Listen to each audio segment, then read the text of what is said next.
What is up, guys? This is Mark with the mic, and this is another The Wrestling Babble podcast by Red Cyclo Inc.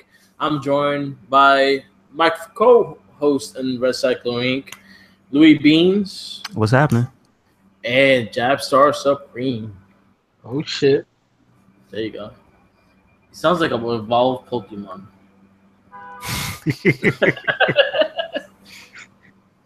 Wait, my Jabstar. Supreme. Oh, shit. That's me in the wild. Oh, shit. Don't try to catch me. You don't want to do that. Oh, man. And the ball comes to him and he just slaps it. Looks at him with a dead eye. What are you trying to do? Don't open that ball. It's going to smell. No true words. And that's how we start a wrestling podcast. Yeah. All right. So a lot of shit happened within the weeks of No Mercy and Hell in a Cell. Hell in a Cell being about 3 weeks away. No Mercy being next Sunday. We're not gonna go through all the shows, but we're gonna pick our highlights and dislikes and things that we can actually talk about and want to actually discuss on it. The first thing I want to talk about is the Mae Young Classic. Okay. Which we had the final match. Seeing that we evolved a lot of the last podcast on the Mae Young, I thought we'd go into this real fast and just cut it out. So we had the final match right after SmackDown, the Las Vegas edition, which they were really hyping up with being Las Vegas. I think the ambulance went from your side to my side. Apparently. Yeah. Hilarious. So, it being in Las Vegas, it showed right after SmackDown. So, the crowd was kind of dead by the time they started the Mae Young Classic, the final match. So, we had Kairi Sane versus Shayna Baszler for the final. I said my big piece of what I think of Shayna Baszler last podcast, so I'm not going to really go into her. But this match I felt was extremely sloppy. Gotcha. Did it look like they didn't get along or something? Was it an awkward type of thing? Because sometimes that happens. It looked like Kairi Sane tried her best to carry her through the match, and she just didn't have the steam for it. She couldn't hang. Okay. That's weird because she's an MMA. She has the training to go. So what's not really MMA fighting lasting for a round? The match wasn't that long, right? So that seems weird. So MMA fighters go about 5 rounds max. Yeah. 3-minute rounds, whatnot. Most of them last maybe 2-3 minutes. It looked like Shayna Baszler was burnt out by the 3rd minute of the match. She pretty much looked like she was done. Hold on, they back. Wait. Was there a lot of back and forth? They did back and forth towards the ending of the match. It was mainly her kind of dominating in the first 2 minutes. But then again, she started losing steam when she started dominating, so a lot of the moves she was doing didn't look that good. Okay. So yeah, there was a lot of shit within that area that it was just it could have been a better match. I felt honestly it should have been Toni Storm versus Kairi Sane as a final match. I think that was the best match overall. Okay. But I wish it had more. I just wish it was a better match. It was not that good of a match. Well, I mean, I guess the right person won, right? So there you go. Kairi Sane won. So the news is that the winner of the Mae Young Classic will be fighting for the NXT Women's Championship at NXT Houston. Is there any word on how they're going to get the other opponent?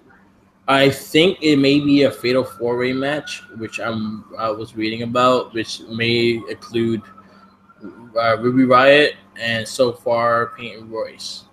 So there may be one more, which I'm hoping is Ember Moon or Nikki Cross. That'd be fine. I wouldn't disapprove of that. That'd be okay. Yeah. So that's going to be happening at NXT Houston, which is all the way in November. November. That was gonna be my next question. Yeah, it's the one right before Survivor Series. Right. Okay. All right, so that's pretty much what I had to say about the Mae Young Classic. Okay. That match wasn't good. Oh, gotcha. Yeah, I mean, I guess they can't all be winners. I mean, that should have been the one, but it is what it is. Yeah. So did you get to watch all the shows this week or no? I got to watch all the shows this week. I usually watch them all.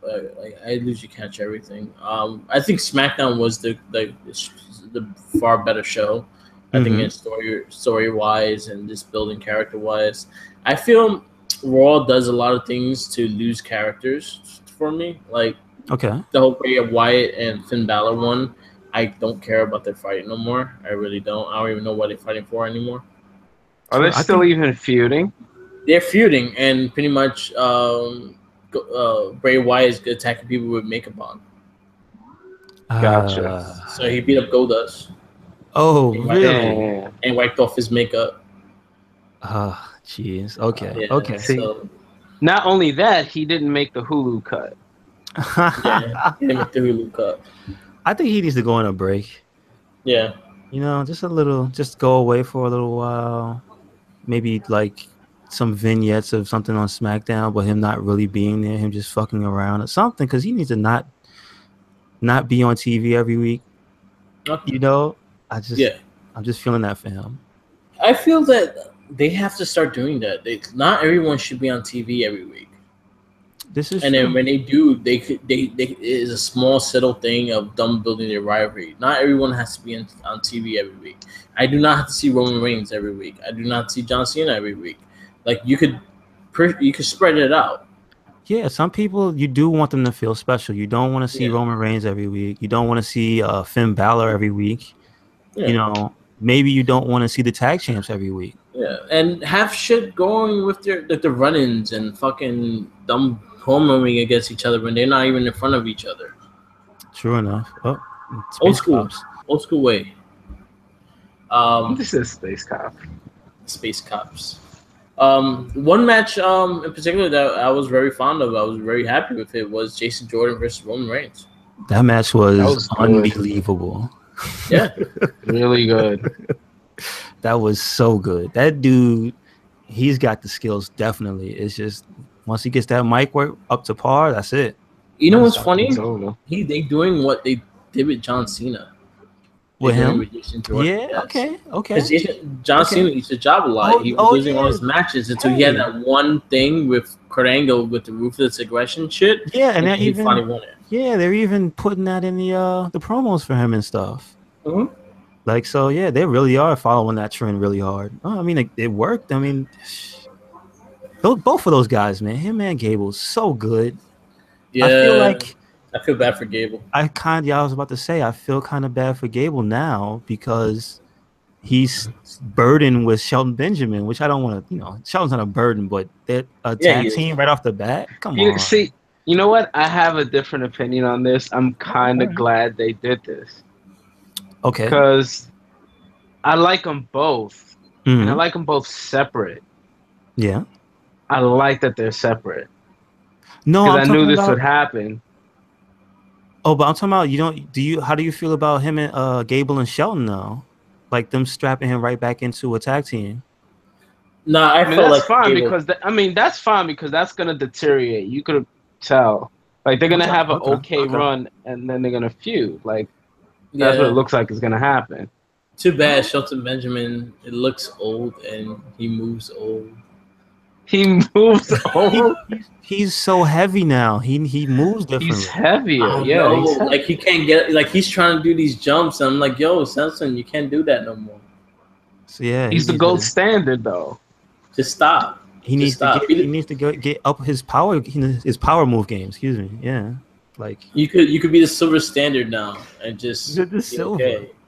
Silver's still shiny. Be the silver standard and stay healthy. True enough. Man, don't get hurt jumping over a rope.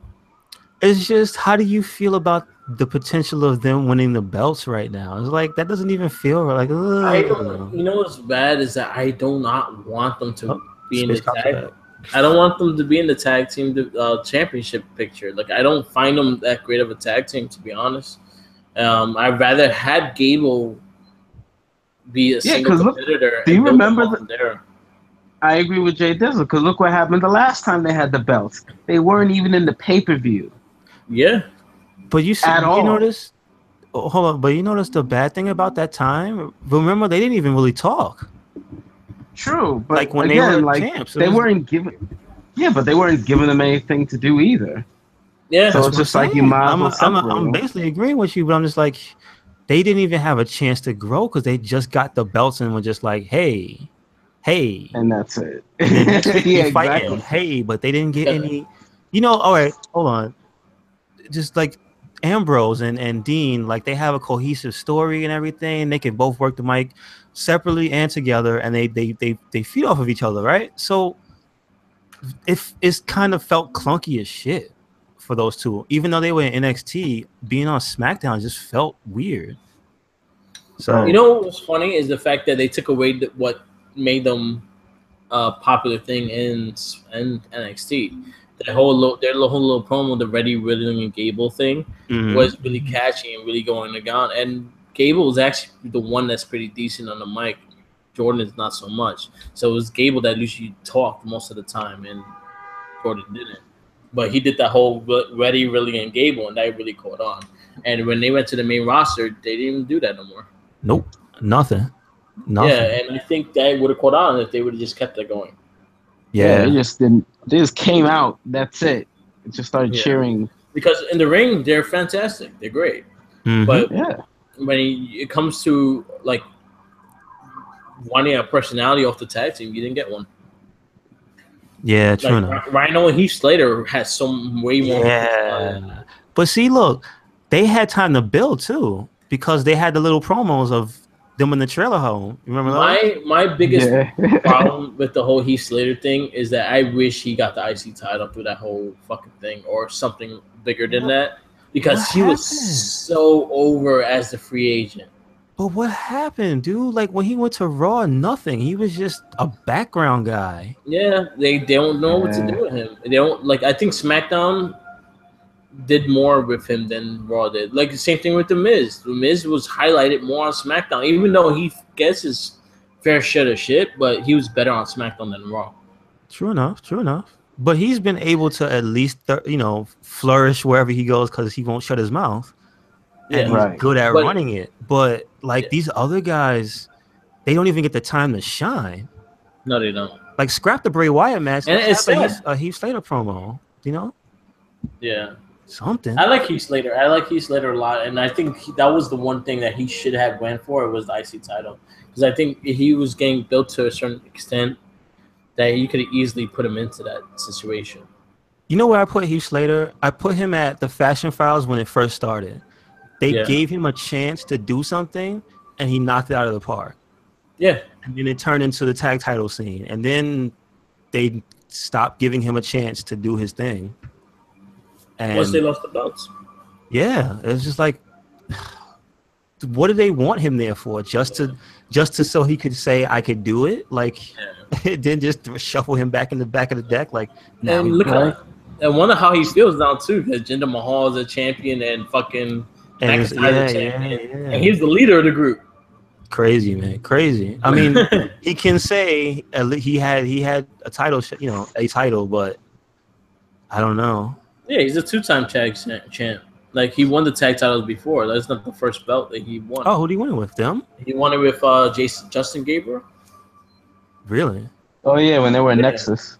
Yeah, he was a tag champ. Okay. So that was not his first belt. Like, who was tagged with David Otunga? Because I know. No, I think it wasn't. No, it wasn't David.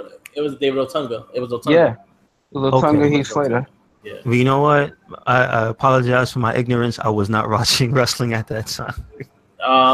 Don't blame you. The Nexus run, like that whole era was kind of weird. Yeah, I know. It wasn't that great. I mean, It is what it is. I mean, wasn't Punk still around during that time too?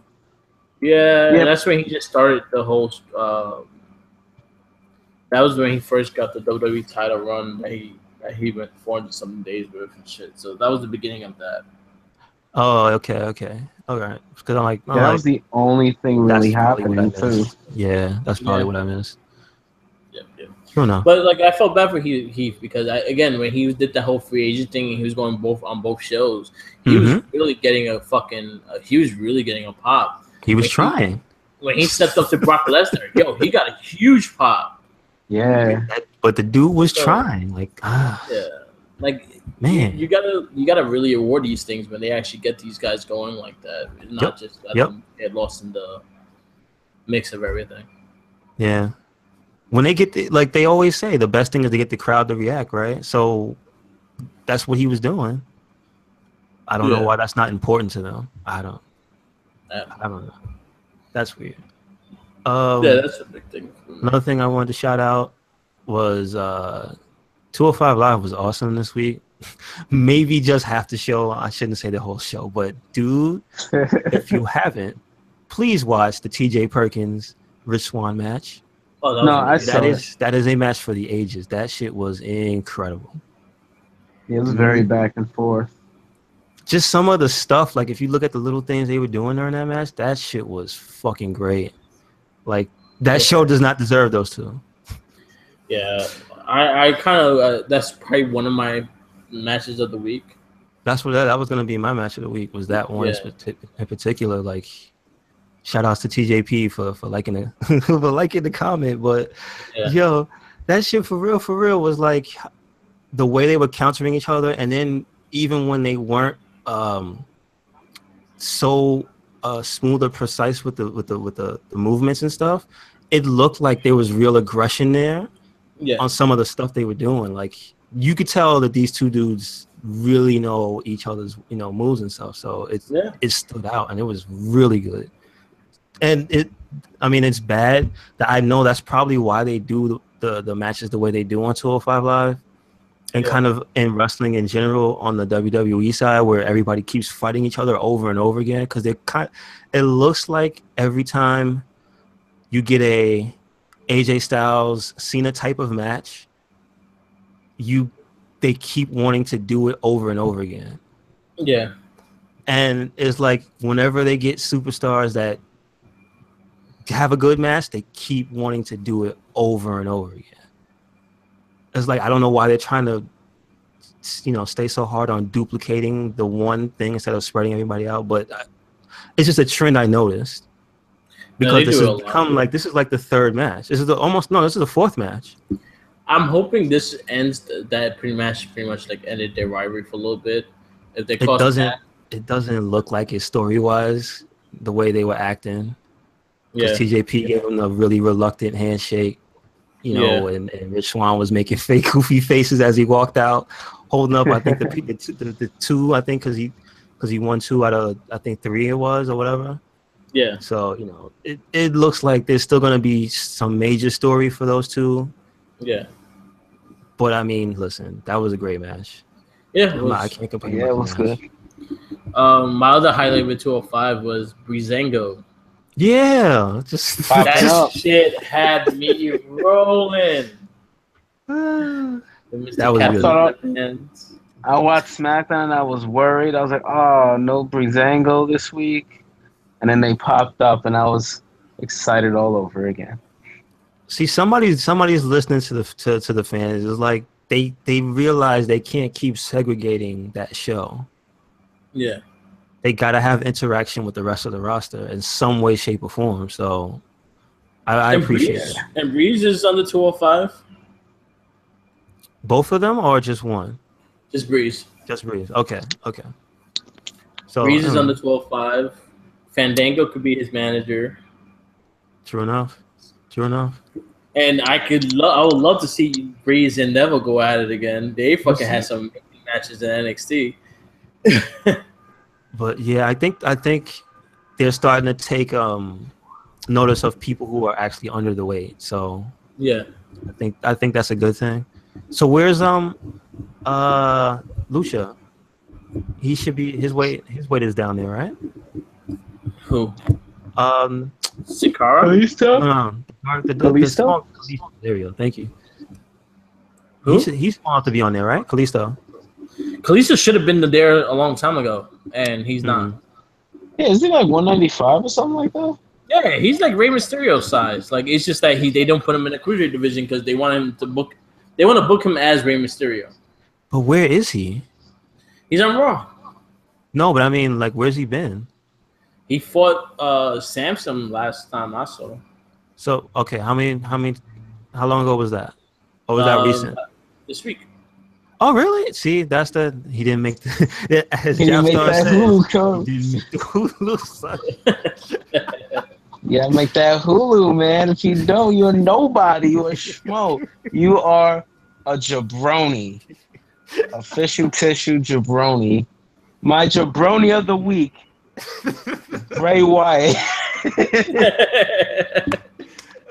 All right. I didn't see With your makeup ass. removal match. Go fuck yourself. This will be a recurring segment. So Jeff Star's jabroni of the week. Jabroni of the Bray week. Wyatt. It might not be all wrestling. Right? True enough. It's His this guy that bag made of me tricks. Yeah. His bag of tricks was a wet wipe. First it was barbecue sauce, now it's wet wipes. He's ready for the barbecue. Yeah. We should get a barbecue going. JR's barbecue sauce for blood. That's it. Bray, you hustling commercial. backwards. He's for real. He needs to be man. behind the scenes. Oh. Yeah, you know what I'm saying? The 205 segment with Breezango was it was hilarious. It made me laugh. Fandango is such a weird dude. Like, he just kept getting in this dude's face. It was so funny. You know when I became a fan of him was a long time ago. I don't know if you remember Japstar when he went on O&A and he did not break character at all. Yeah, he just kept doing the voice. I think he took his pants off and was like in his thong. I forgot something like that. I didn't take his shirt off. But he was straight up in character the entire time. He's like, Breezango. Yeah, my thing with him, I always recommend everyone to watch this thing, is when before NXT became the FCW, it was during the time when they were actually a show, but they were still under the ECW like time slot back then. But they actually had a show, but it was a competition who was going to get a contract and shit. It was not like they had the ones that are the sponsors and shit. Like, Miz had Daniel Bryan, things like that. That was way before after that. So he used to be managed by Maxine, which is Kathleen and from Lucha Underground. Okay. Katrina from Lucha Underground. Yeah, she was Maxine in NXT, and there were a couple and shit like that. They was trying to find a way to get Matt Striker to stop doing something. I forgot what he was doing, but Fandango fucking took chloroform and fucking kidnapped him and threw his ass in a fucking he threw his ass in a fucking bin and just sat there like, yo, that was weird. Wow. And then he see him sniffing the chloroform, and he see him and Maxine arguing because he was like, where the fuck you get chloroform? Like, why don't I have chloroform? Oh shit! Damn. Okay. YouTube. Johnny Curtis kidnapping Matt Striker. You get a really good laugh. Yeah, that's Fandango's NXT name. All right, I'll definitely do that. Yeah, definitely watch that. It's really funny. Like, he's a funny dude. If you see his interview in Up Down Down, he's a funny dude also. He's just a character wise, and he still makes me laugh with just his mannerisms and shit. Yeah, so when, he was like naming the fucking underpants, and he said thongs. He's like, yeah. I really love those two. They fucking cuffed his ass and threw his ass. It was like, what you have on? That's too much. Like, when fuck, and then the rights that Breeze fucking said was hilarious. Oh, shit. Yeah, I recommend watching that segment. Do they have that on the website WWE?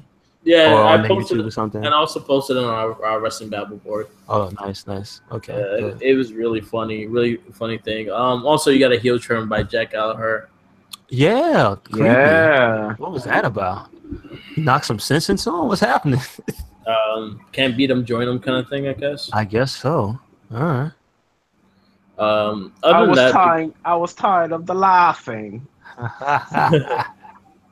probably you sound Australian. That whole thing. I know. 2 different My countries. Yeah, my throat went to another country. My other highlight match of the week was the New Day Usos. Oh, Every yeah. time That was another fight, they great fucking bring match. it.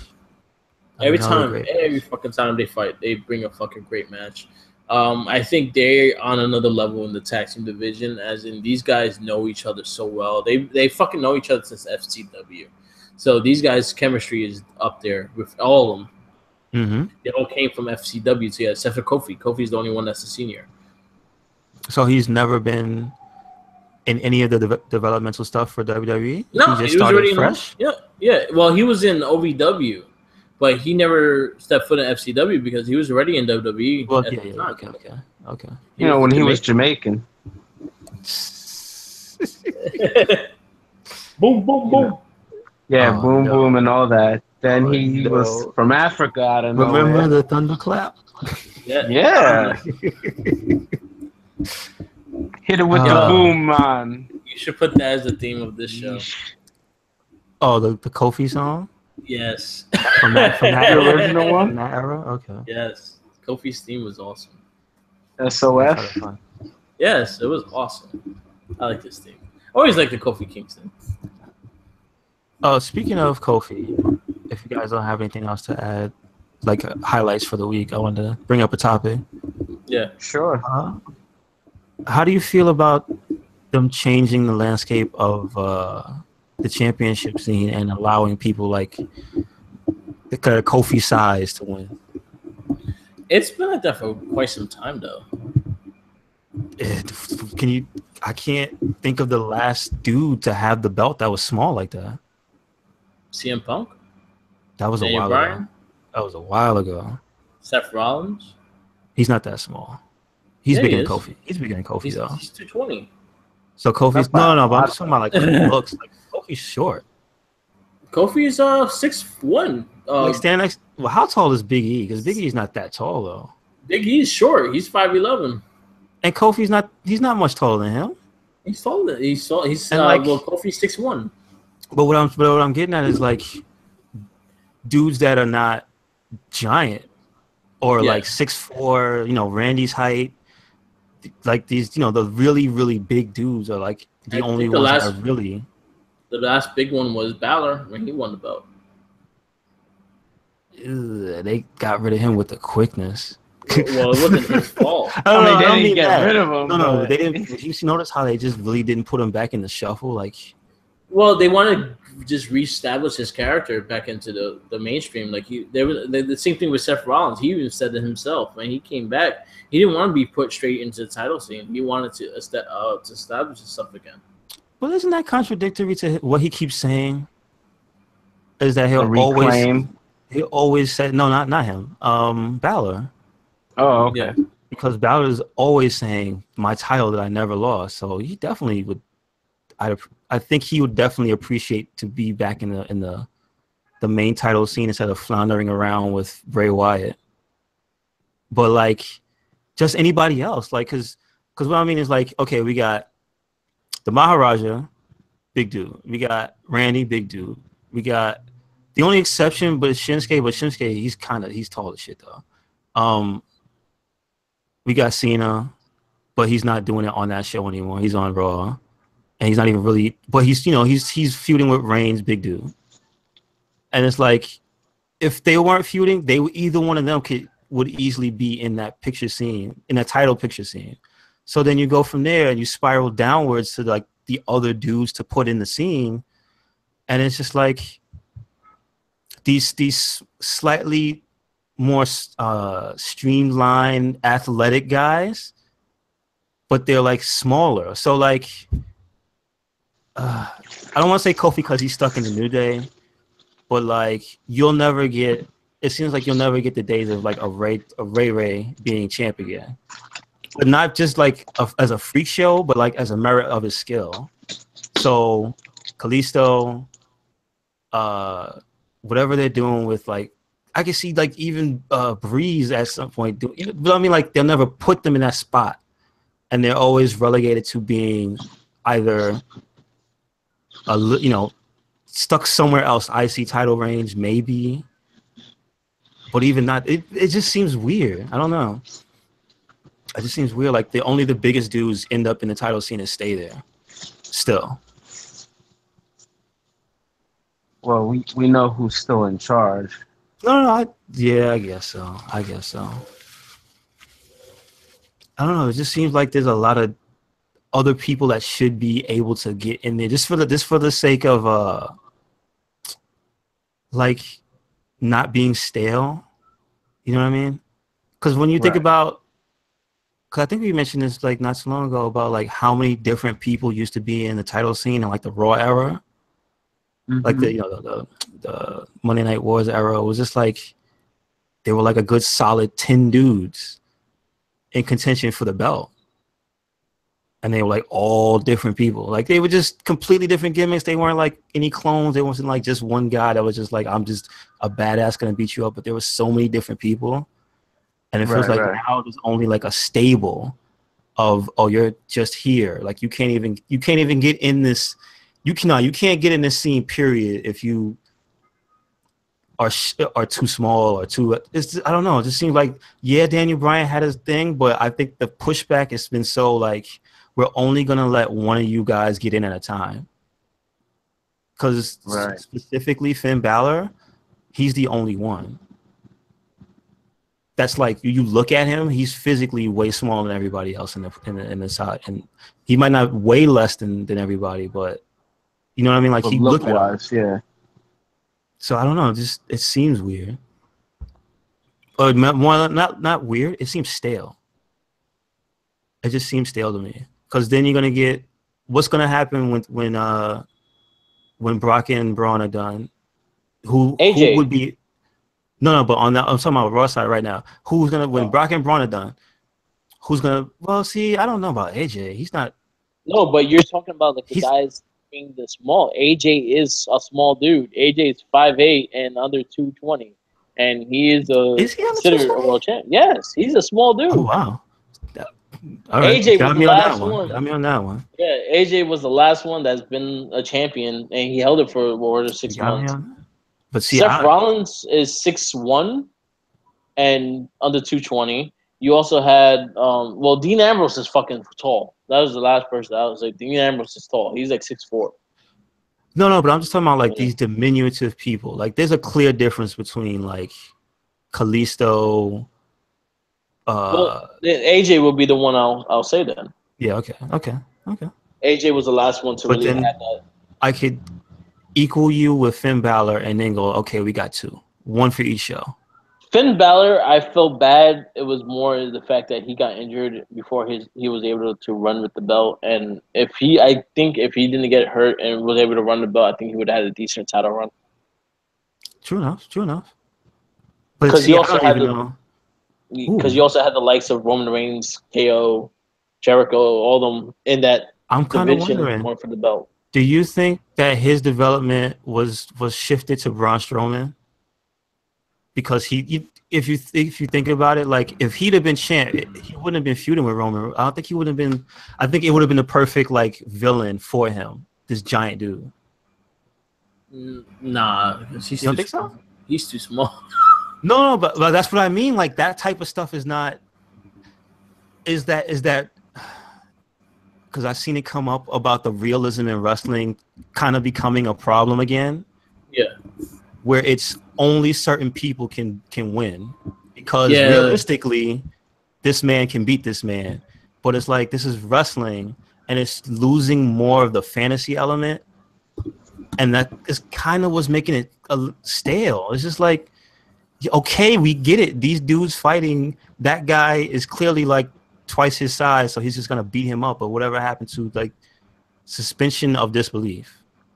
No, I can understand that. Like it's like the whole situation. Like again, with Balor going against Lesnar, I would have been all for it. And the whole shit with his gimmick of being the demon and shit like that, supposed to give him powers and whatnot. You should have had him go against Lesnar with that. You've been throwing Lesnar around with Germans.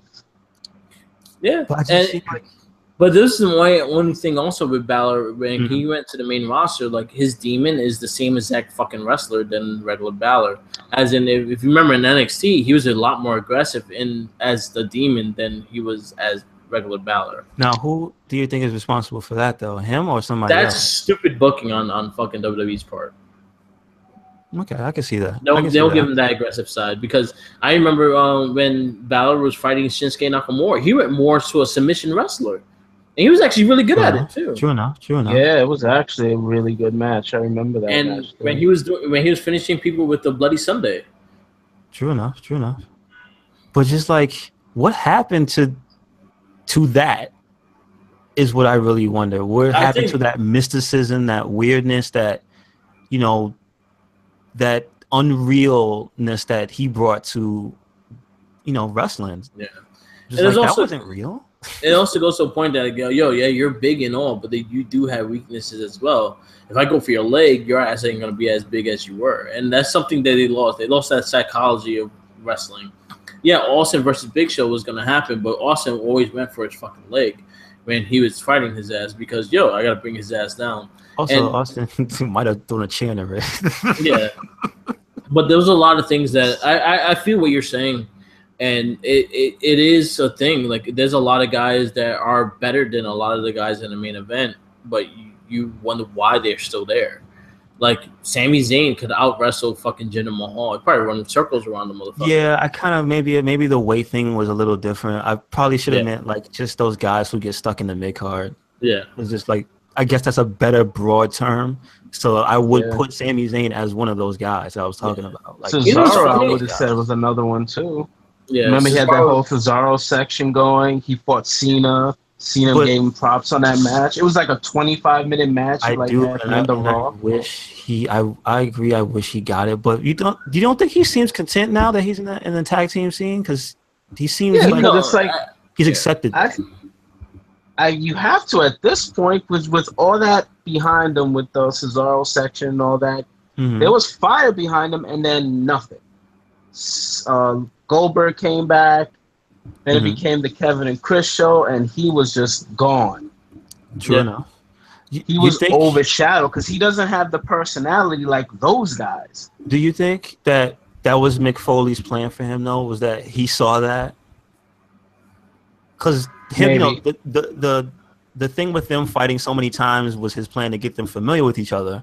But I kind of think he knew that if they got good with each other to the level where they are now, that they would at least have something to shine on, with. Because otherwise Cesaro would have just got lost in the shuffle. Yeah. Same as Sheamus. That could have turned out real bad. So, I mean, it's tough. It's tough when it comes to the personnel. They need guys that can marquee themselves as well, and that's a big thing with it. Is that they have to have this whole marquee with themselves, be able to sell themselves and shit like that. And it gets to a point that like a lot of these guys can't do it for themselves, so they end up staying in the mid card or whatever they're fucking at. But also, they should be. There are Hall of Famers that never won the WWE title and still did damage and did their thing and still had a big fan base. That they don't need a WWE title just to make their career a career. They just need to be known, I guess, nowadays. Yeah, true enough. But to the Cesaro point, I think that worked better for him because he has more of a personality now. Yeah. He's grown more as a wrestler because, now look at when they come out as the Bar, they fucking you recognize that. You notice that. Whereas before, he came out, and if you were a Cesaro fan, you were like, yay, this guy who's really good is out here. But to the average person, there's no fanfare. Yeah. That's that thing you just said. That's that thing where you got to market yourself. Yeah. Now, they come out with the jackets and the shades, and they market themselves. Remember, he used to come out with the suit, but it was like that's cool to the people that like him, but this is really generic. And can I envision that guy as my champ? It's like, I don't know. You know what I mean? Like one person I always spot out was with Breeze was I thought he should have been the IC champion multiple times already. I feel like he was a bad enough villain when he was bad too. And he has a and my biggest thing is that fact that if you really look at his gimmick, he could easily be a heel and a babyface with that gimmick. Mm-hmm. True enough. Because instead of mocking the fucking crowd, he'll take pictures with the crowd. Yeah. Simple as that. And he can talk. He can talk, and he has charisma, man. Like Breeze can't talk. He's good on the mic. He's good at talking as his character. Yes. Yeah. He seems like he's like good at freestyling almost. Yeah, because like, he's good at how to say stuff. Yeah, he's good at talking as his character. Like if you ever hear him talk on Up Up Down Down, he's a totally different person. He's a very dorky dude. But when you hear him talking his character, he really sells his character as him being him. And he's one person I swore like he should have been at least a 2-time IC champ by now. And probably well on his way to having a title reign. Because all right, here's my thing about these guys that don't get to a certain level anymore.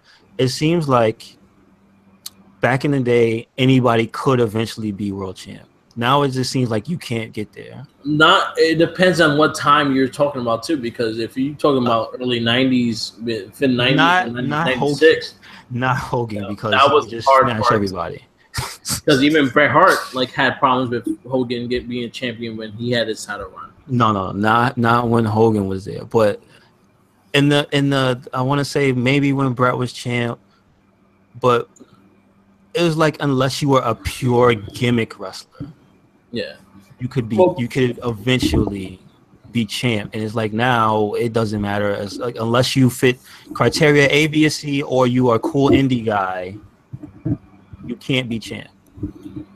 And it's weird how they do it because again, like Sami Zayn, you have the next Daniel Bryan as Sami Zayn. You can easily book him like Sami Zayn. It hurts me so much that the Miz isn't champ. Like Miz should be Universal Champion now. The time is gonna pass, and it's gonna be like towards the end of how good he is now. Like I hope he stays very good for a very long time. But he hit it last year and has just been on a roll. And it's like he hasn't gotten the belt.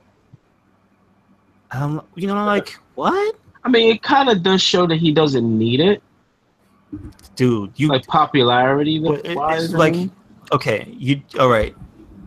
Take into account how they treated Kevin Owens when he got it. and everybody was screaming, "You deserve it," to this guy who got the belt handed to him. Yeah.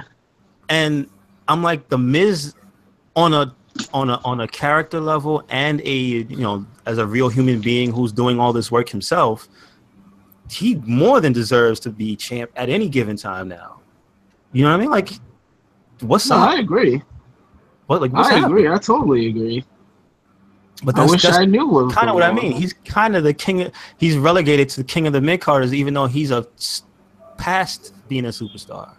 You know what? I'll keep him having to break the records of the IC title reigns because right now he just passed. Honky Tonk Man for the longest title reign. I did see that. Did you see how long Honky Tonk had the belt for? Jesus. Yeah, he had it for about a year and a half until Ultimate Warrior took it away. Dude, that was a long time. Yeah, it was a long time. America, who was he feuding with? Fucking Tito Santana and Rick Tomato Martel? That was his competition. Yeah. Listen, and Warrior came and just ran over him. Look at what you're saying. He was an Elvis impersonator. Any one of those guys could have done way better. But he was actually... Where was Tugboat? But why did Earthquake not have the Intercontinental title at that time? Tugboat could have easily took that. Really? You don't look... Man, Shark should have got it. Shark for Intercontinental... Oh, wait. Shark.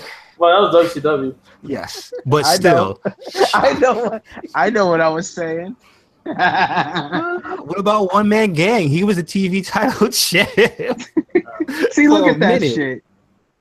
Why can't And have you Cesaro seen be- One Man Gang? Have you seen what One Man Gang looks like? Yeah.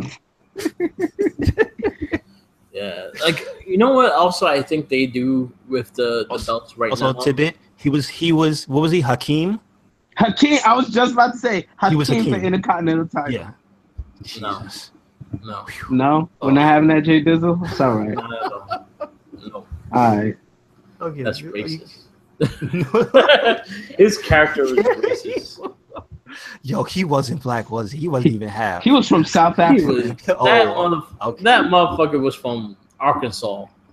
He was. He was a fucking farmer. He grew up in a biker gang. Did he grow up near a boat? A tugboat? That's the one guy. Yep. Oh no! Wait, shit! I got it wrong. Excuse me. I always mix those two guys up. Tugboat was the Shockmaster. Yeah.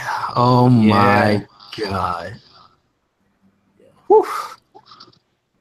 Greatest worst gimmick ever. You want to know something that's really sad, and this will tell you how bad WCW was. Shockmaster was supposed to go directly to the title picture against Sting. I know. Dude. Oh. Was that the Sting? Was that Sting circa RoboCop? That was during the RoboCop era, yeah. Oh, fuck. Oof. WCW. Why? Well, I mean, that was right before NWO happened. That was like, I think a year or 2 years before. A year before. Jeez. Yeah. Only a year? Shit. So, fucking, hold on. Before you even go there, when you got X-Pac saying that fucking WCW was fucking just off the rails, yeah, you know it's off the rails. it was. It was just like, it was retarded how they ran things. He was saying like there was no structure. They used to write down the match a half an hour before it started on a legal pad. Like, it was that bad. If it wasn't for the money that Ted Turner had to profit of what WCW was, WCW would have died a long time ago. Billionaire Ted. Like 92. Actually, no. There were some really classic matches in '92. They had like the Steamboat Flair shit going on, and you had like the New Japan teaming up with WCW and shit. So I won't say that like 94, 95 yet. They would have died. The one with Robert. When Flair left. When Flair left and he showed up as the real world champion. Yeah. Wow. The moment RoboCop appeared in WCW, that's when it was like, yo, that's it. Wait. Hold on. We can't hate because when WWE has their cameos or their special guest host appearances, sometimes it's magical, right? You mean like Lawrence Taylor and Bam Bam Bigelow? Okay, that's the one exception. Okay. No, Mike Tyson. Okay. Mike Tyson's pretty good. I like the Muppets. You like the Muppets? The Muppets made me laugh. But they weren't bad, right? That's the whole thing. Because like a lot of the celebrity things, they were just bad. Yeah, like they just like there for just to promote. Like I love him, but Freddie Prinze Jr. added nothing to the show. As a writer, although behind the scenes, yes. Behind the scenes, he was better. As a host, no. Hugh Jackman wasn't bad. No. Is he ever really bad at anything he does? We got the Damian Sandow Magneto. Oh yeah, that was pretty funny. Yeah, it was against it was Hugh Jackman. That Jeremy fucking Piven. purple ass costume he was wearing. Jeremy Piven was pretty decent. He actually did a bomb. He did a body splash to somebody. Really? Okay. Yeah. Other than that, What about Seth Green being in the match with DX? No, that was bad. No, where he was on Triple H's shoulders like a little kid. Seth Green looked like a little kid on Triple H's shoulder. I was like, oh, they put a sickly cancer kid on Triple H's shoulder during the match. Like, shit, wait, that's the guy from Robot Chicken. All right, but it's still not as bad as RoboCop because RoboCop wasn't even the actor in it, or even it wasn't even RoboCop 1 RoboCop. It was like RoboCop 3. It was like RoboCop. The worst 2. RoboCop. No, It was RoboCop 2 is awesome. RoboCop 3 is the worst one. It was No, I know RoboCop 3 3 was the worst one. Wait. Hold on. So the body that was in WCW was 2, right? No, it's 3. What year did RoboCop 3 come out? Because 94? that was like 94, really? 95, yeah. Damn. Yeah. That movie is shit. That means Awful. That means RoboCop lived and died in a really short period. Holy shit. Yeah, because one was what, 90, 89 or 90? Yeah. Damn. Wow. It was old. It was old. Whew. All right. Yep. Jeez. I'm just thinking about that. It's like RoboCop's legacy was not that long. That shitty cartoon. Ugh. Jesus. But going to what the whole topic was with the smaller guys and whatnot, like I think Sami Zayn is one of the few people you can book easily as Daniel Bryan. You can book him as that underdog that finally gets that shot. I think the crowd would fucking go nuts. They do have what bothers me is so much with the whole shit is that WWE has the talent. You could let him like work it on his own merit, but they just don't give him the fucking spotlight. That's the problem. But it's also a different era at the time too, because if you actually go back into the day when Austin and they controlled their characters. They will say if they didn't want to do something that didn't feel right. Well, yeah, but how long do you think it was till they earned that right though? They're working like they knew what they had to do, and nowadays in WWE, it's not like that no more. Like you can't do it the same way. Well, no. I mean, because remember, he was the ringmaster for like how long? So because he had to earn it. He was a ringmaster for like 2 years, for about a year, and then he started the Stone Cold era. Gotcha. Okay, so I mean, some of these guys they have to be, I guess, a little more aggressive, a little more ballsy, maybe behind the scenes, because Sami Zayn was like fucking NXT champ and like one of the best ones. Yeah. And had some of the most iconic matches just in there. So he's got clout, dude. Because Triple H knows how to book him. Yeah, all right, you're right. Yeah. That's all you had to say. Triple H. Yep. Triple H knows how to book him in WWE. Listen, there was a Sami Zayn Shinsuke Nakamura match that came out of nowhere, and it was like one of the greatest matches of the year that year. It was a match of the year that year. Fucking in NXT history. Yep. The WWE has the talent. There's no excuse anymore. Like WWE has the talent. It's the way you guys are. They all trying to write them, and that's the big thing. Is that the writers are fucking part ego driven. Also, it's like, oh, I want it this way, and a lot of the guys are like they feel like they're walking on eggshells and they can't really speak for themselves because they feel like they're gonna get demoted if they do. Listen, if getting demoted means getting put on NXT or 205 Live, fuck it. Yeah. But it depends on what you see it as, because again, back then they didn't have nothing else. Because what you're gonna go to WCW? Fuck, you're gonna fuck us over. Nowadays, you don't really have a thing you could like leverage against them either. Like, oh, where are you gonna go? You're gonna go to GWF? Oh, they're closing down next week. Really? No, but like if you're like I would never do that. If you're a Sami Zayn level though, you could easily go anywhere you want though. No, in Japan, easy.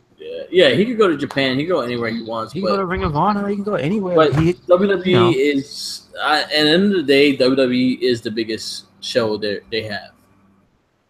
Mm-hmm. Bar none. Sure enough. New Japan, maybe number 2. Other than that, WWE is the place everyone wants to be at some point in time. WWE is a place that it is what it is. It is the juggernaut of the. It is what the wrestling is. As much as people like, oh no, it's not. It is what. If it wasn't for WWE being as prominent as it is, you guys won't have any other wrestling. True enough. Yeah. Besides Japan, like sticking it out as hard as they do, they're isolated, so that they don't count. But do you think they would be in America if WWE wasn't in there? Of course, wrestling will never go away. It just will never be on TV though. Yeah, exactly. It won't be in America. You won't, unless you buy like VHS tapes or DVDs. You probably won't know what's going on. Now they can stream, so it's a different era. So that's why the borders are so wide open. That's why anybody even knows, because most people just look at shit they see on YouTube or whatever other sites. But like, it's never going to be, if WWE goes away, it's never going to be that where it's a television event, a 3-hour television event every week. Like, nobody's going to do that. Yeah, you know what I mean? Exactly. So that's where you lose it. So no. It would. You have to be thankful that they're here doing it, but still, they don't waste these guys' talent, because it's wrestling. They only got so many years to be doing this stuff. Exactly. Before they get hurt and they can't, and then you go, oh, what could have been? It's like he was there for like 3 years and he never once touched the gold. What are you doing?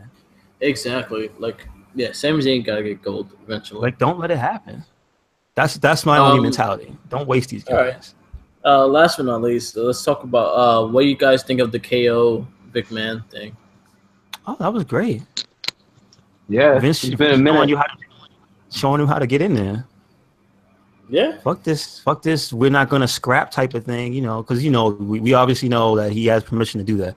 But it's just like, no, you want to beat somebody's ass? Okay, this is how you do it. This is how you set a confrontation between authority. Yeah. Let's go. Yeah. And it's also, I think, this is like the biggest push you can give to KO. Yeah.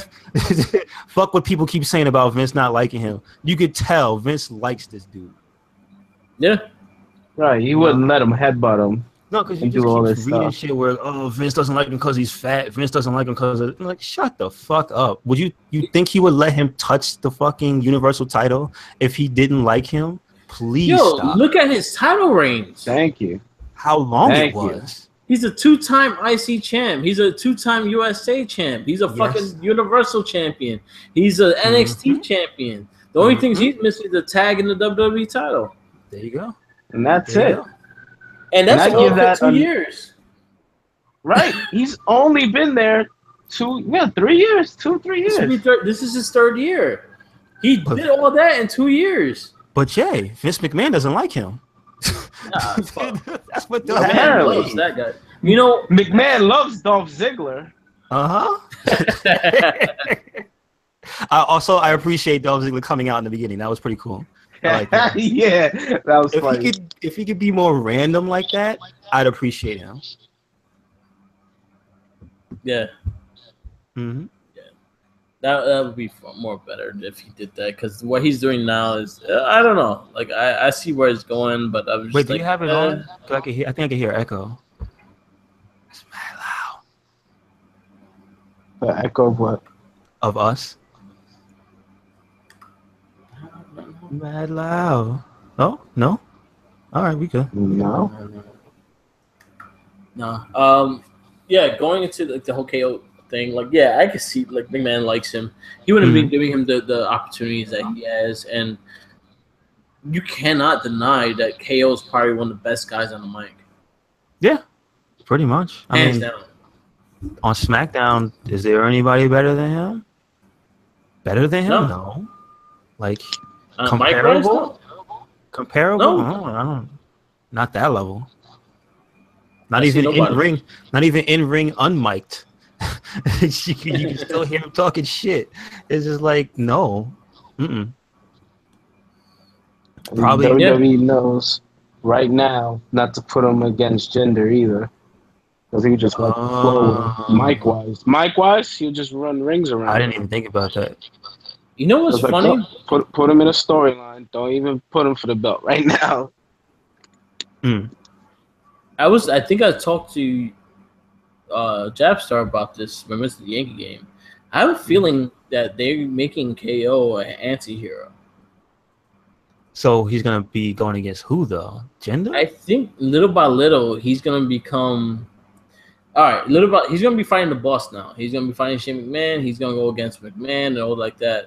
But I have a feeling that little by little, while he's doing this, he's going to start getting a crowd. He's going to start getting a cheer. He's going to start getting the anti-hero cheer. And then I think he's going to go babyface in that way of Stone Cold. Oh, he's going to be like Stone Cold, where he's not really good, he's not really bad. He's just him. He's going to whoop his ass and take his belt. I mean, that's kind of like that now. Because they cheer for him until he starts going after the crowd in whatever city Yeah, they're in. but this time he ain't gonna go after the crowd. Right. You understand? Yeah. Because Well, even he can't- Austin didn't really go after the crowd or anything. When he talked, but he didn't really say, "Oh," he didn't go like Mick Foley cheap pop. It's like, "Hey, what's up, New York?" kind of shit. Sure enough. He just went. Austin always just went into his promo, and that was it. Also, he has to cut his allegiances to heels because he can't be saying nice things to Aiden English like that. Yeah, True. I see it working little by little. Like after the Shane McMahon thing, I think he's gonna have a thing with the. But this also works in Triple H favor as well, because what I heard is Shane McMahon is leaving after the whole Hell in a Cell, That makes perfect sense. which I Get think him out of Triple there. H might become commissioner of SmackDown. Triple H though, I don't know. Mm. Because here's my thing: is if you have him there, is he gonna be booking it? Yeah, Because honestly, do you think he's gonna be sitting there letting these people rot? No. I feel he has Especially more control. when he's the there. NXT guys. True enough. Him versus Shinsuke, it'll probably happen. You know what's funny is that nowadays, like most of the guys are NXT guys. And both sides. Yeah. Almost everybody. Like Jinder there's Mahal exceptions. is an NXT guy. Jinder Mahal. I mean, you can technically count Shinsuke, but not really. Well, he was NXT He's champion. there. So he's No, NXT. I mean like created there. Like there's He there's wasn't something. created there, but he was in NXT. He got his popularity from WWE crowd from through NXT. Yeah, because he was there for a good minute. So yeah, I guess you could say that. But it's like him, Finn Balor, KO, like you say it, you name it. It's like it's easier to say the people who weren't there, like the Miz, Actually, Brock. the Miz has had Was there? connections to NXT. He had connections to NXT. Like he did wrestle a few times there, and he was part of the whole Nexus shit. So I'll give him that part. That he was part of. But he NXT. wouldn't spend any real length of time there, right? No, he did wrestle, but he did matches over there. Really? Yeah. Okay. Jericho has wrestled there. Cena wrestled there once or twice. But like developmentally, or they just showed up once or something? They showed up once or twice. No. I'm talking about like the guys who got to be champ and got to run. They had a run in NXT. Nah, Miz didn't have like that. Miz, Orton, Cena, like Strowman, Jericho. Like if you say just those people and take them out, like almost everybody else has been there. Sheamus, okay. I wouldn't say Sheamus. Cesaro was there. So Sheamus was there when there was FCW and not NXT. Okay. Hardys weren't, obviously. Yeah. But so you got a lot of guys there. And then all the women. Yeah. So yeah. Most of the women. Is the only woman who wasn't really there Naomi, or was she there? No, she was there. She was FCW champion. She was in NXT. I didn't even see her there before because I didn't go that far back. So wow. She started in the NXT that Caitlyn won. Okay. And the Nexus shit, when they did the competition, but she was in NXT for a bit. Okay. All right. So yeah, essentially the entire women's division, even including Mickie James. Yeah, well, she had a match. She didn't really have a. No, she had like 2 matches. Like she had the Oscar match and it was like 1 match, like regular match, and that was it. Yeah. No. So, but yeah, I guess the future is now, right? Yeah, the future is now. Sure. All right. Some news. Asuka going. A lot of people are rumoring her going to Raw. She had the promo. SmackDown. Yeah, promo. Well, her promo showed. No, it was a Raw. It showed on both? Yeah. Her promo did show on both. Yes. That's hilarious. And it didn't say soon. Yeah. Or soon on SmackDown. Okay. You don't know where she's going. I think SmackDown might be the better suit. Just the fact that you had Charlotte there, you had Natty there, Becky Lynch there. I think you have better matches right there with her. Mm-hmm. But then again, if Nia Jax gets the women's title, that's the one that could take the belt from her. Or just help develop these girls and get them to the next level. Because destroy all of them. No, but I'm just saying, like, they need to be fighting. They need to have better matches in general. Nobody's ready for Asuka. And Asuka's like the one person who can just make, add a little bit of spice to everybody. Because it's like, okay, let's see what you can do Brock on this Lesnar really big stage. Is not ready for Asuka. Probably Brock not. Lesnar, you say? Probably Miz is not ready for Asuka. She's going for all the belts. Well, I mean, how does it? They probably won't because there's 2 Japanese people who's probably gonna have belts, and it's like that's not a good look for WWE. You know what's funny? I don't see Florida's got our belts. I don't see Kairi Sane winning the belt. You don't see Shinsuke? I see Shinsuke, yeah. I see Shinsuke. Actually, not anytime soon though. Really? You don't think he's gonna win it? Isn't he fighting at Hell in a Cell? Jinder will have the belt probably all the way to Survivor Series. You really think so? Man, I'm warming up to his promos now because he just needs to be better in the ring, like really better in the ring. Like, I like that he had Jurgen's suit on. I'm just going to shout out. When it comes to promos and his feed, I'm fine with it. It's all about his wrestling. Like his wrestling is not good. It's not even up to par. Like, yo, step that shit up. True enough. Get your timing better. Or get Booker T on the show so you can say he's jacked. Look at him. He's jacked. Oh, another thing that happened this week. Corey Graves is on SmackDown Live now. Yes, replacing JBL. Thank God. Did he retire or what was his situation? He just stepped down. He was like, he had other things to do. Gotcha. They got tired of him mixing up names. They got tired of him telling old stories. So you got 52 Bears. Oh, jeez. So you got an NXT reunion, an announced name. Mm-hmm. They're all from NXT. Better show for it. Yeah. Yep. So what else? NXT. Did you see the women's tag match? Yes, that was actually the really handicap good. / tag match. That was pretty good. I was happy. Yeah. I like Nikki Cross. I like Nikki Cross. I like how she tagged in, fucked them up, and was like, "I'm out." Yeah, and that's it. Goodbye. The Street Profits. What do you think of those guys? All right. Here's my take on Street Profits. They are the hypest thing in NXT to me right now because they just get you hyped when they come out, and they get you hyped when they win. When you get especially Montez. Yes, especially Montez. Yo, he got crazy. He got a solo cup over, so I give him credit. They sell that solo cup for $7.99. I'm so disappointed that people are like, but they're so basic and they do blah. And it's like, hold on. Number one, they're just starting. They're just starting to catch some steam. Like, give them some time to get their moveset up. Get their but this is the part of wrestling that bugs me. Who gives a shit what moves they do as long as they do them well and safely and they excite you? Like, not the moves themselves, the wrestlers excite you. You just like stop looking for a sunset flip from this dude. Take that hype suplex he does where he bounces and he sells the other guy being hurt. And the thing I love about what was his name again? The smaller guy? Montez Ford? Yes. Is the way he sweeps the dude out of the ring when they lose. Yeah. How he just kicks them out with his legs and like sweeps them. That shit is ridiculous. Yes. Like, they literally do stuff that nobody does.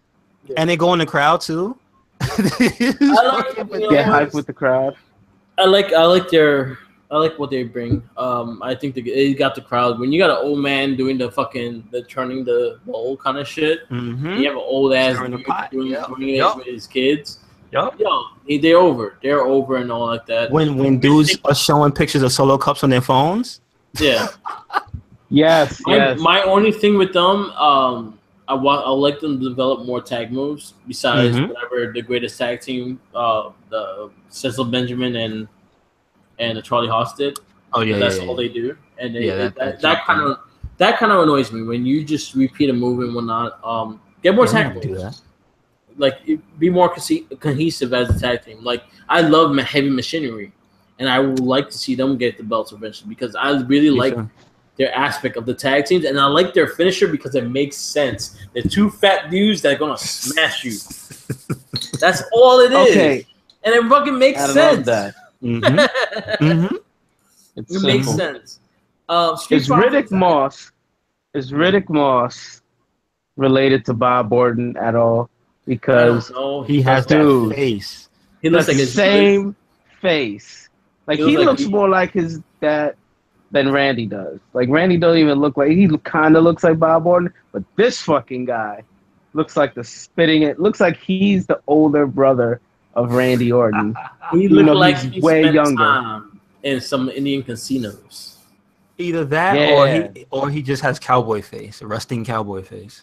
Yeah. Resting cowboy face.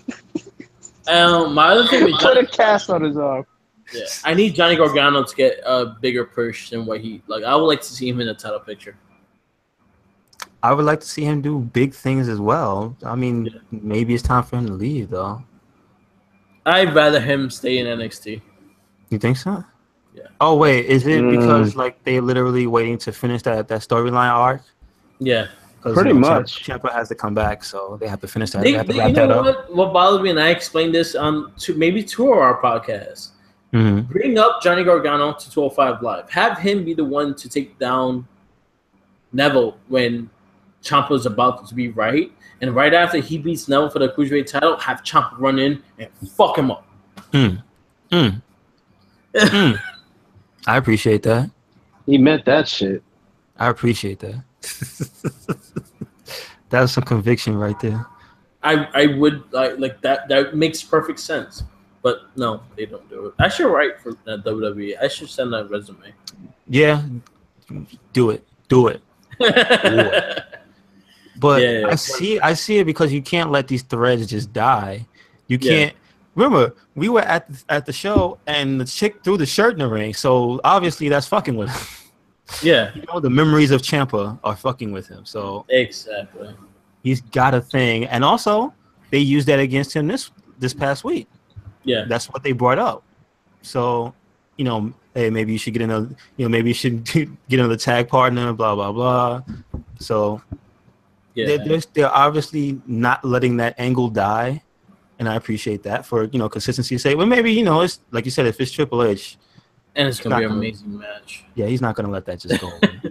And it's gonna be an amazing match. True enough. Yo, their CWC match was probably one of my favorite matches. Also, did you notice Velveteen Dream in the intro? Yes.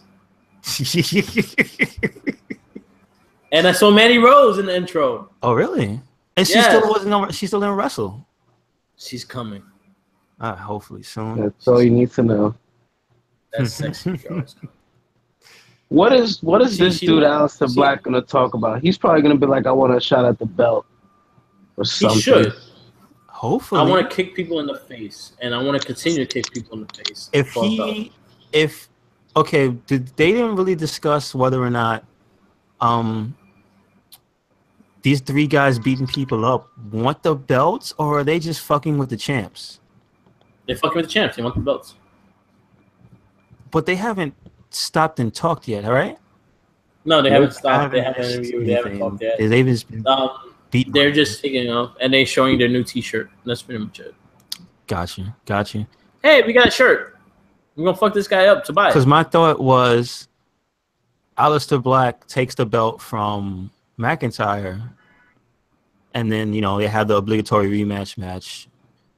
And I could see it going either way from there, but to continue the story, I guess you would who has more ties to those guys?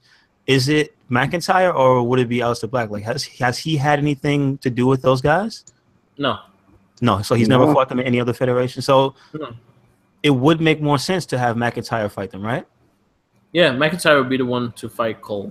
So I would figure the rematch, McIntyre wins the belt back, and then those they have at it because it's too late to not have him in the picture now. He's undefeated, right?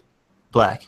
I would. What I would do is I would have Cole and McIntyre fight, and they do their title match, and I think Cole is actually going to get the belt eventually, and have Aleister Black as the hero going against Adam Cole. Cole. Yeah.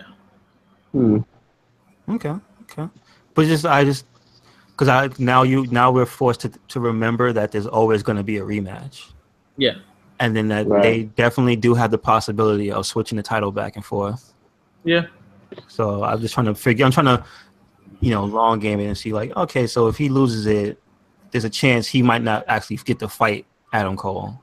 And it also depends on how big this team gets, because if they get really popular, then I know for a fact they're going to want to bring them up the roster. Damn, you're right. And they also added a girl to their stable. Yeah. Who? That Brazilian chick that was in the Mae Young Classic. The blonde one? No, the blonde one with the key? Yeah. That one? Yeah, she's in their group. Wow. Really? I wouldn't have figured her. Yeah. Of all the people. Damn. I would have picked the chick that don't speak English? I would have picked Rhea Ridley just because she's hot. I guess they wanted everybody to be a martial artist, but fucking of all the people, all right. Let's just throw Makoto into this group. They're karate kids. They should have got that fat chick from Ireland, the Irish one. She still has a lot of dates, so they haven't signed her yet. They're looking to sign her, but she's not signed. Well, you would think you would need a villain. She didn't look particularly bad, like a bad guy. No, she did some heelish shit on her match though. Yeah. She was, but she looked more like she was just pissed off. Like that was a part of her character of being like, I'm tired of your shit, even though I just met you. Boy, yeah. Oh well, okay. But that's what they're doing with that. Let's see where it goes. Again, the next NXT takeover is in Houston at Survivor Series, so we won't have a takeover for about a month and a half. Another. Okay, so month? yeah. Okay, so they got time. Yeah, and then you can also see title matches in between them. True enough. Yeah. One thing that NXT does, and I like that they do, is that not everyone is on the show, and I like the fact that they space it out and they make it an event. And you see, fucking Velveteen Dream is gonna be in action next week. And I'm like, all right, I get to see that. So I'm hoping to see Velveteen Dream a bit more. He does get a lot of praise by other wrestlers at NXT. Drew McIntyre likes him a lot and actually wants to do something with him too. Like I hope he gets pushed, man. That's the only thing. You got to keep giving him exposure. Don't let it fall to the wayside, man. Yeah. Like, you don't have to be on the show every day, but at least have him cut a promo. You're right. Have him have a vignette show of him or something like that. Always have something to just remind you, like, oh, he's there. Okay, I'll see him next week then. You're right. That works. That would work in the main roster too, I think. Yeah. Yep. But no, they don't do that. I think the theme of this show is less is more. Yeah, it's just like, you'd be surprised how less things you could do and it still be established the way it is. Like, there's a lot of things that can be done easily, and they don't do it. Like, if you're not gonna look at what Breezango's doing. Like, they're not on the show every day, but they have their little skit. Hey, usually their skit is the most memorable thing of the show. Yep. Pretty much. So when you do things like that, it just make it easier, and it helps you actually establish that, and also brings the character. It gets people hyped for the character. Although I will say, I have grown accustomed to Neville laughing at Enzo. Yeah, it makes me so happy. I love Neville. You know what's missing from Neville? I miss his promos. But you know what? To his credit, what we were just discussing is what he's doing. He hasn't wrestled in 2 weeks? Yeah, he hasn't been in 2 weeks, 2-3 weeks. So he hasn't wrestled in a while, but he's been there. Yeah, you see him every week. So I at least appreciate that type of thing. I was like, okay, the champ is there. He doesn't have a match, but the champ is actually there. Yeah. So, yeah. Any last things before we wrap this up? I just say that this past week was a really good week for wrestling. So hopefully next week is better. Same here. I'll say 205. Every show was pretty decent. SmackDown 205 was great. NXT was great. New Japan's. Can we talk about that for 1 second? Just the name. Yeah. In Hiroshima, it's Destruction. Yeah. Somebody pointed that out. That's terrible. They could have came up with a better name than that. Yeah, Destruction in Hiroshima. The road to it just started. We had a IWGP IC title match with Kota Ibushi versus Tanahashi, which was amazing. So definitely check that out. Also check out. I really don't like the strong style matches, but this match was actually really good. Michael Egan versus Suzuki. I saw clips of that one.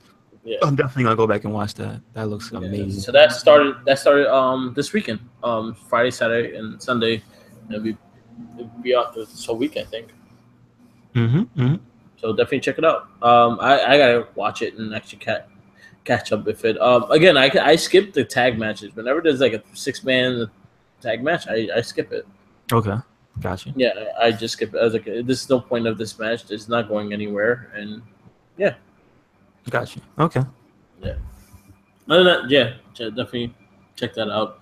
I haven't been on Ring of Honor. I haven't been on GFW, whatever the fuck it's called. I don't care. But Lucha Underground, I just started catching up with the last season, and definitely is a season worth watching. So just definitely check that out too. Okay, I've seen some clips, like some gifs of some of the stuff they've been doing. It's pretty freaking crazy. Ray and Johnny Muno's rivalry has been really good. I've seen matches from that, clips from that, and I've seen is it Joey Ryan? Yeah, Joey Ryan's there. That dude is bananas. Yeah, like off the charts. Penis submission. I'm glad he's somewhere where you can watch him. You know what I mean? Yeah. I appreciate it. But no one really talking about Lucha Underground because Lucha Underground is just there and no one really talks about it. I just started catching up with it. I love Lucha Underground. They should do something with Netflix and as in the new episodes go on directly on Netflix because you'll get so many people watching more. True. But you know what? You know what my feeling of Lucha Underground is? It doesn't feel like wrestling. It feels more like a television show.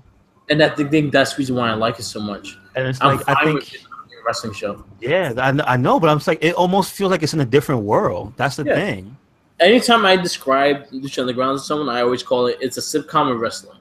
Isn't it like a telenovela? Yeah. It's a novela. It's like one of those too. Wrestling. Yeah. And you get a lot of good matches off of it, and you also get great stories. Fucking people die and all. So yeah. Watch it, enjoy it, keep it alive. Because I know they have Mexico's issues. Coming for you, home. They're having issues with AAA right now with the roster, so you might not even see next season. So let's see what's going on. Yeah. Damn. So we're gonna wrap this up. This is the Wrestling Babble for 9/17/17. 2 17s. Again, Recycling Inc. guys all together. This is a Recycling Inc. podcast. Definitely check us out on everything Recycling Inc. from YouTube, Facebook, Tumblr, WordPress, on the wall, on the back room, on phone booths, on milk cartons, and on Jenkins' back.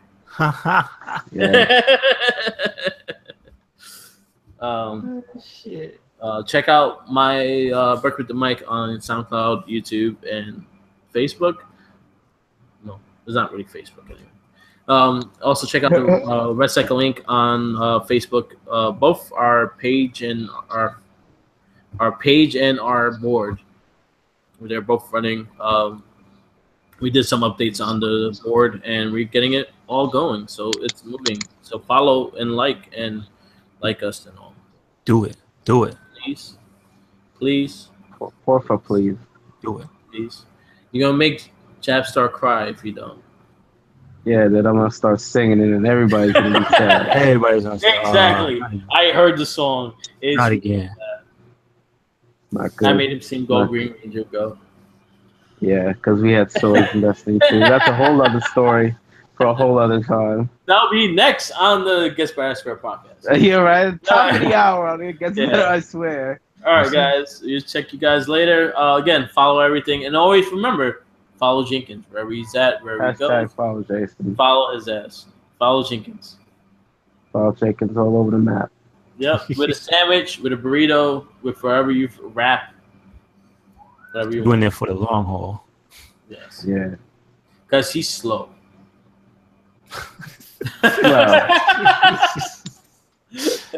Well, in the physical sense. Later. Peace.